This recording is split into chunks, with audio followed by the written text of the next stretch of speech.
हुआ।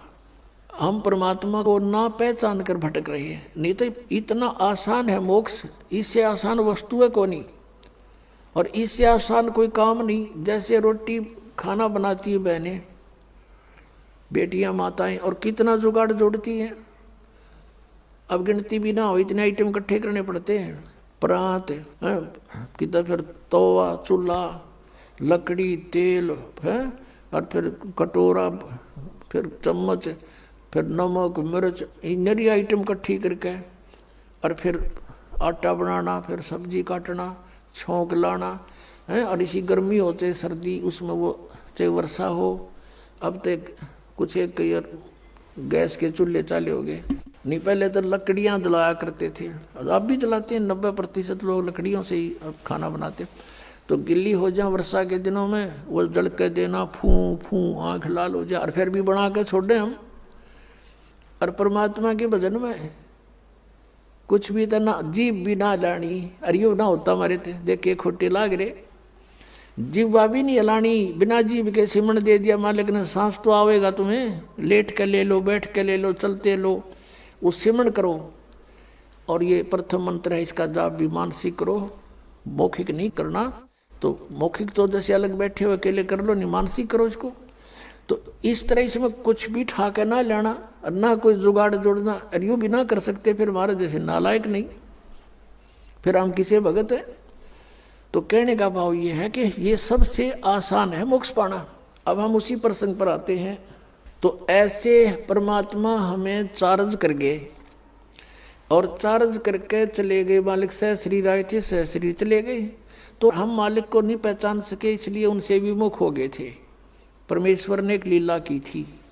अब परमात्मा के बहुत से शिष्य हो गए, और सत्संग किया करते थे।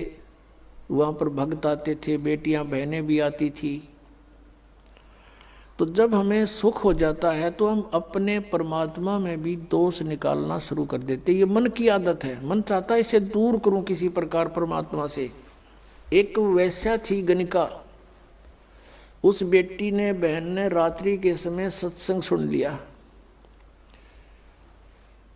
कोई दया हुई परमात्मा की, वह झांकी में बैठ गई अपने मकान में। रात का समय था, कहीं दूरी पर सत्संग हो रहा था, और रात्रि का जो साइलेंट पीरियड होता है, बिल्कुल शांत मौसम होता है, वातावरण, दूर तो का आवाज़ जाती है, और परमात्मा तो चाहे उसको सुना दे दूर बैठे। तो उस बेटी ने सारी रात सत्संग सुना कि मानुष जन्म परमात्मा पाने के लिए प्राप्त हुआ है, और इसकी भक्ति ना करके असंग जन्म कुत्ते बने, असंग जन्म गधे बने। वो सारी डिटेल मालिक ने सत्संग में सुनाई। तो उस बेटी का एकदम प्रेरणा होगी। पुण्यात्माओं, सत्संग एक ऐसी वस्तु है, ये ऐसा तत्व है कि आत्मा को जोड़ कर धर देता है, चाहे कसाई भी क्यों ना हो। तो उस बहन की नींद हराम होगी, तेने तो जुल्म कर दिया, तेरे तो कोड लगेगा, बुरा हाल होगा, और शुभ काम कोई बना नहीं है भगवान, अब क्या बने। सारी रात बेचैनी में इधर उधर घूमती रही। जब सत्संग के बोलिया तो अगले दिन वो फिर मालिक ने दया करी, वहीं आसपास किसी दिन 1-2 दिन के बाद वहीं सत्संग उसके हो गया आसपास। अब वो लड़की वहाँ पहुँची, परमात्मा से कहा कि हे गुरुवर, क्या मेरे जैसी पापन का भी उद्धार हो सकता है। परमात्मा ने कहा बेटा, उसने कहा, परमेश्वर ने पूछा कि आप क्या बात बेटी, या तो कोई भी मुझे निरपराध व्यक्ति नजर नहीं आता, सभी कोई ना कोई अवगुण करते ही रहते हैं, और सत्संग में उसी का समाधान होता है। उस लड़के ने कहा, परमात्मा मैं तो बहुत निकम्मी औरत हूँ, ऐसे ऐसे मैं गणिका हूँ, वैसा हूँ, क्या मेरे जैसी दुष्टा का भी उद्धार हो सकता है। परमात्मा ने कहा बेटा, अब कितना ही मैला कपड़ा है, उसका साफ करने का तरीका साबुन और जल है। सत्संग यही काम करता है। लेकिन बेटी, पीछे बनी सो बनी, आगे मत करना। कान पकड़ दिया उस बेटी ने कि आज के बाद परमात्मा कुछ भी नहीं करूंगी मैं, अपना मांग का भोजन खा लूँगी। फिर परमात्मा ने कहा बेटा जो भी तेरा ठीक है संस्कार था, लेकिन इस संस्कार को चेंज कर देंगे हम, भक्ति करना। अब उस लड़की ने उपदेश ले लिया।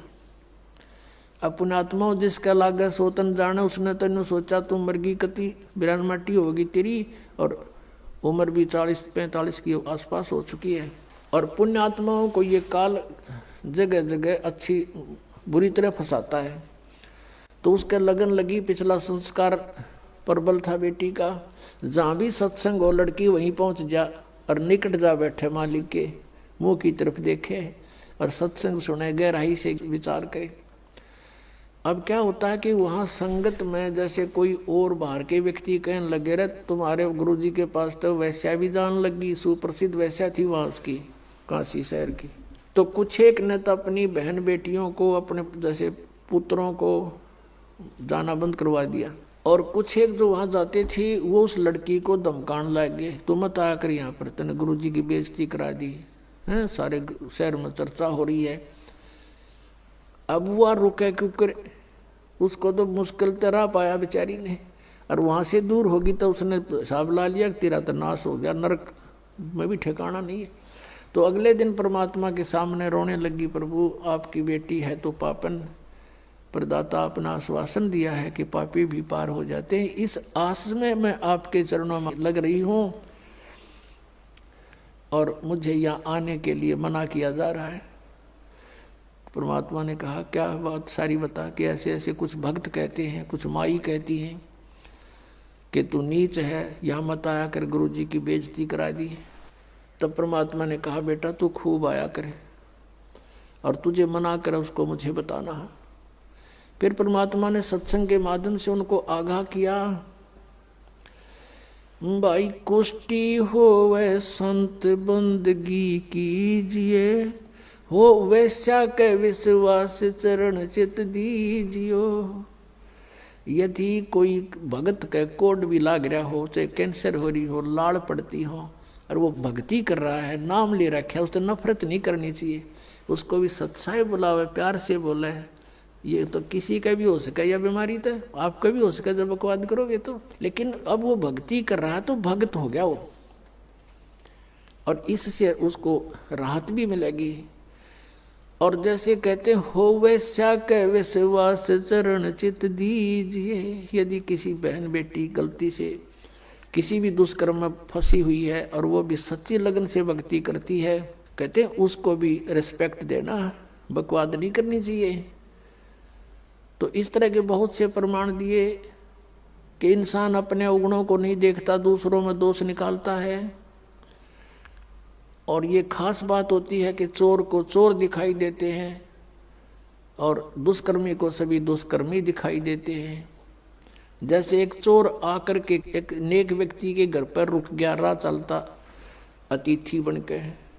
अब उस नेक व्यक्ति ने उसको एक नेक अतिथि जाना, क्योंकि वो स्वयं नेक था, उसने उसको चोर नहीं माना, खाना खिलाया, बढ़िया वस्त्र दिए, सर्दियों के दिन थे, अपने घर में चौक में सोया जहाँ आप सो रहा था। अब धनी तो सो गया ठाठ से, चोर उठा, उसका धन निकाल कर रात को चंपत हुआ।